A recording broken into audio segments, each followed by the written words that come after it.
Stephen Colbert, the beloved late-night host known for his sharp wit and incisive commentary, is contemplating a new chapter in his career as The Late Show with Stephen Colbert approaches its conclusion after a decade-long run.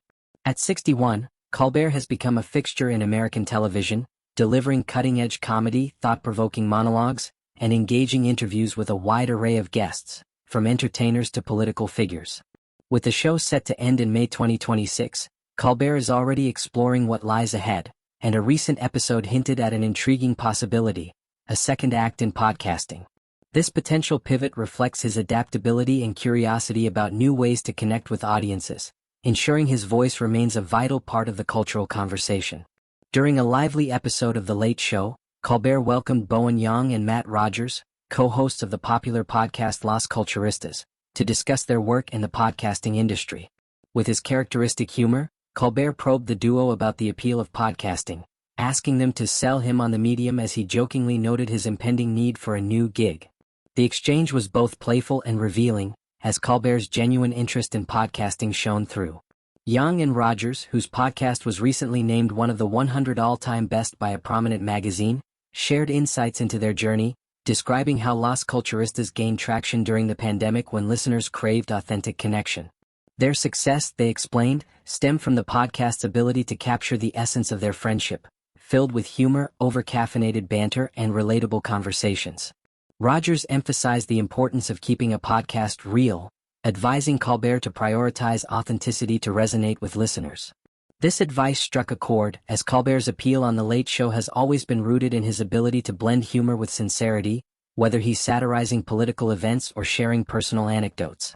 Young, meanwhile, proposed a creative idea for Colbert's potential podcast, a series where he and his wife, Evelyn Evie McGee Colbert, recap their dates. The suggestion sparked laughter, with Colbert clarifying that the dates would be with each other, though Young left the concept open-ended with a playful, "That's up to you." The idea of a podcast centered on his relationship with Evie appealed to Colbert, who described it as really sweet, hinting at his openness to exploring personal and intimate storytelling in a new format. The conversation also touched on Las Culturistas' unique awards show, the Las Culturistas Culture Awards, which celebrates eclectic categories like Best Vibe and the Filet Mignon Award for Best Beef. Colbert, ever the curious host, inquired if there was a category he might be nominated for, only to be surprised when Young and Rogers presented him with a special award for Best Future Podcaster. The gesture was a light-hearted acknowledgement of Colbert's potential in the podcasting world, reinforcing the idea that his talents, his quick wit, storytelling prowess, and ability to connect with guests, would translate seamlessly to the medium. The exchange highlighted Colbert's forward-thinking approach, as he considers how to adapt his skills to a changing media landscape. The decision to end The Late Show was not driven by performance or content issues but by financial considerations within the challenging late-night television market. The network praised Colbert and his team for their transformative impact on CBS's late-night programming, noting his ability to deliver must-watch monologues and interviews that resonate across entertainment, politics, and culture. Despite the show's success, the broader economic realities of the industry prompted the difficult choice to conclude the series. The announcement sparked criticism from some celebrities, including Sandra Oh, who expressed strong disapproval, reflecting the show's significant cultural impact. For Colbert, however, the end of The Late Show is not a retreat but an opportunity to explore new avenues for creativity. Podcasting offers a unique platform for Colbert to continue engaging with audiences in a more intimate and flexible format. Unlike the structured demands of late-night television, podcasts allow for deeper conversations and creative freedom, qualities that align with Colbert's strengths as a communicator. His ability to pivot from satire to heartfelt moments has made him a beloved figure, and a podcast could amplify these qualities, allowing him to explore topics ranging from pop culture to personal reflections. The idea of a podcast with Evie in particular suggests a desire to share a more personal side of his life, offering fans a glimpse into the warmth and humor that define their relationship. Colbert's potential move to podcasting also reflects broader trends in media, where traditional television faces competition from digital platforms.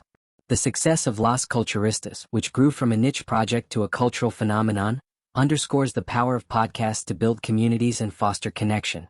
For Colbert, who has spent years cultivating a loyal audience, podcasting could be a way to maintain that connection while exploring new creative horizons. His conversation with Young and Rogers revealed not only his curiosity about the medium but also his respect for its potential to create meaningful dialogue, a goal that has defined his career.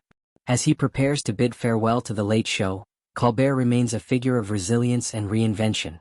His decade-long tenure has been marked by innovation, from his satirical portrayal of a conservative pundit on The Colbert Report to his authentic and multifaceted presence on The Late Show.